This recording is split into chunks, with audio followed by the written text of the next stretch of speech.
Thank you, Madam Chairman. Thank you very much, Senator Levin. Senator Chambliss. Thank you.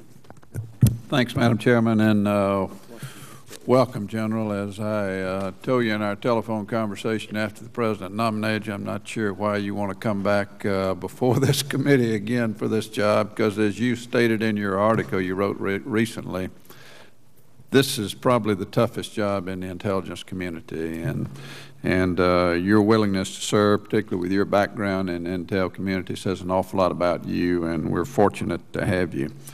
Obviously, though, General, there's some problems out there within the office of the DNI, within the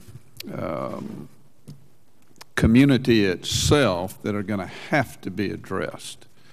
And these issues are very serious. They're not just matters of the size of the bureaucracy, and I'm not sure what all they are. But again, as you and I talk, there are going to have to be some major changes. We just can't afford for another Christmas Day situation or New York Times bomber situation to occur, because we were fortunate there, and it was not necessarily the great work of the intelligence community that prevented a very serious situation occurring within the United States. You do bring a wealth of intelligence background to this job, but so did the three predecessors to this job.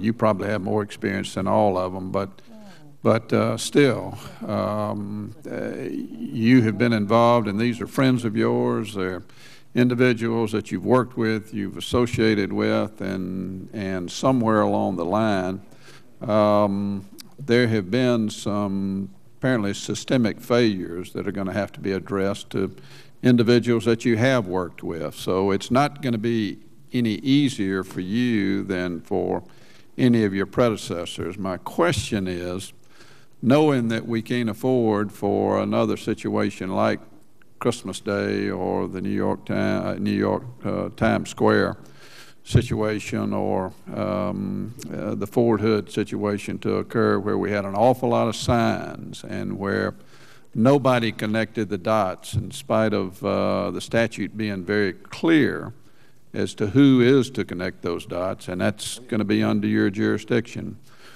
What specific changes do you know now that you think need to be made as we go forward to make the community better, to make the office of the DNI stronger, and to make the colleagues that you're going to be working with on a day-to-day basis more responsive to you as the Chief Intelligence Officer of the United States?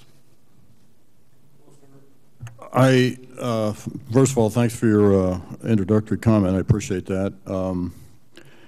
I think that or at least I would hope I can bring to bear this experience I've had over the last 46 years of having run a couple of the agencies, having been a service intelligence chief, having spent 2 years in combat getting shot at, and what the value of intelligence is, that and understanding the intelligence community institutionally and culturally, that I can bring about a better working arrangement. I think, in my book at least, to be very candid, I think our most successful DNI to this point was Admiral Mike McConnell, precisely for the same reason, because he had some experience in the business. He'd run an agency, NSA, and done other things in intelligence, and I think that does give one an advantage in understanding where the problems are, where the skeletons are, if you will, and where the seams are, and how to work those issues. I think that is, in fact, one of the value added potentially of the DNI is to get at those seams and to work those issues where I perhaps don't have to spend a lot of time learning the ABCs of intelligence. So I can't at this point list you chapter and verse. I certainly will want to get back to if I'm confirmed, get back to the committee on specific things. I do have some things in mind, but some of the people affected don't know what those are, and I certainly didn't want to presume confirmation by announcing those or ahead of time. Yeah. But certainly, if confirmed, I would want to consult with the committee on what I would have in mind. And have you, as a part of your communication and conversation with the president prior to your nomination and maybe subsequent thereto, engaged him in the fact that there are some changes that are going to need to be made and you're going to have the administration's support? Yes, sir, and I have done that in writing before I was nominated. That whether it was me or someone else as DNI at Secretary Gates' suggestion, I wrote a letter to the president and made that point clear. And you mentioned that letter to him and that you had hoped that the White House would at least share that with the chairman and vice chairman. Do you know whether that's been done? I don't know, sir. I don't know that actually a request has been made to the White House. Okay.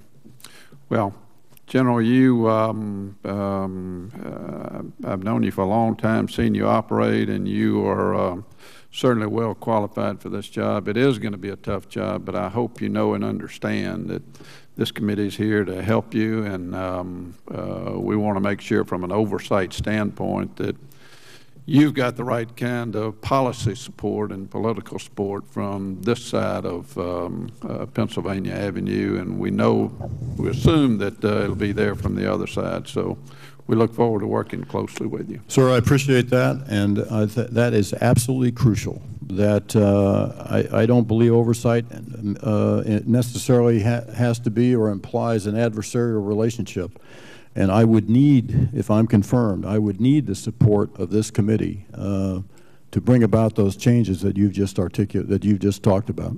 Well, thanks for your willingness to continue to serve. And Madam Chairman, I don't know whether we formally requested that, but I think certainly we should. I would join with Senator Chambliss if we can make that request. Fine, certainly can. Thank you. Thank you, Senator Chambliss. Senator Feingold.